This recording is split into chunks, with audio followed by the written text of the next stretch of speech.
Hi friends, this is Manasa. Welcome back to our channel. ఈరోజు వీడియోలో చాలా ఈజీగా తొందరగా అయిపోయే రైస్ ఐటమ్ జీరా రైస్ లేదా జీరా పలావ్ ఎలా తయారు చేసుకోవాలో ఈరోజు వీడియోలో చూద్దాము. మీరు నా ఛానల్ని ఫస్ట్ టైం చూస్తున్నట్లయితే ప్లీజ్ ఛానల్ని సబ్స్క్రైబ్ చేయండి. పక్కనే ఉన్న బెల్ ఐకాన్లో ఆల్ నోటిఫికేషన్స్ అనే బటన్ని ప్రెస్ చేయండి. ఒక గిన్నె పెట్టుకొని దాంట్లో మనం ఒక 1 టేబుల్ స్పూన్ నెయ్యి వేసుకోవాలి. అండ్ నెయ్యి వేడైన తర్వాత అందులో ఒక బగారా ఆకు, చిన్న దాల్చిన చెక్క ముక్క, 1 టేబుల్ స్పూన్ జీలకర్ర వేసుకోవాలి. అంతే, ఇంకేం వేసుకోకూడదు. ఎందుకంటే ఇది జీరా రైస్ కాబట్టి రైస్ అంతా మనకి జీలకర్ర ఫ్లేవరే ఉండాలి తప్ప వేరే ఫ్లేవర్స్ ఏవి కూడా తెలియకూడదు. అందుకని జీరా ఎక్కువగా వేసుకోవాలి. ఇది చిన్న మంట మీద నెయ్యిలో బాగా ఫ్రై అయ్యేటట్టు ఫ్రై చేసుకోవాలన్నమాట. నెయ్యి బదులు మీరు ఆయిల్ కూడా వేసుకోవచ్చు.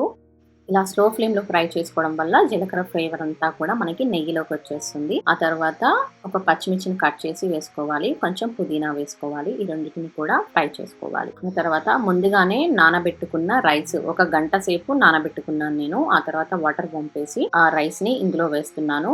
నేను నార్మల్గా వండుకునే సోనా మసూరి రైస్ తీసుకున్నాను. మీరు బాస్మతి రైస్ కూడా తీసుకోవచ్చు. ఈ రైస్ ని 2 నిమిషాల పాటు ఆ నెయ్యిలో ఫ్రై చేసుకోవాలి. చాలా స్లోగా మిక్స్ చేయాలి. రైస్ ని 2 నిమిషాలు ఫ్రై చేసుకున్న తర్వాత మనం 1 కప్పు బియ్యానికి 2 కప్పుల వాటర్ ని వేసుకొని అందులో మన టేస్ట్కి సరిపడా సాల్ట్ వేసుకొని మూత పెట్టి లో టు మీడియం ఫ్లేమ్ లో మనం 15 నిమిషాలు కుక్ చేసుకోవాలి. సో ఈరోజు వీడియోలో జీరా రైస్ ఎలా తయారు చేసుకోవాలో చూసాం కదా. ఈరోజు వీడియో నచ్చినట్లయితే please like, comment, share and ఛానల్ని సబ్స్క్రైబ్ చేయండి. Follow me Instagram. Thank you for watching. Bye.